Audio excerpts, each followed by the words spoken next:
Korang pernah tak pergi ke water park, lepas tu asyik ulang naik slide air yang sama je?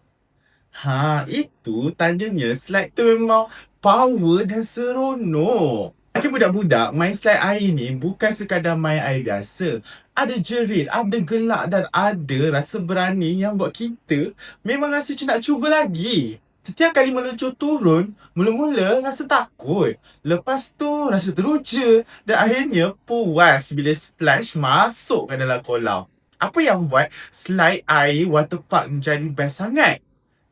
Dia sebab laju. Ada yang tinggi, ada yang berpusing dan ada juga yang gelap sampai tak nampak apa-apa. Lagi seronok bila main sama-sama dengan kawan ataupun adik-beradik. Jerit sama-sama, gelap pun jadi lebih kuat.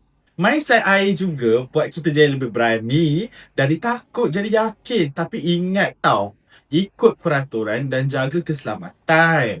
Bila selamat, barulah main jadi betul-betul best.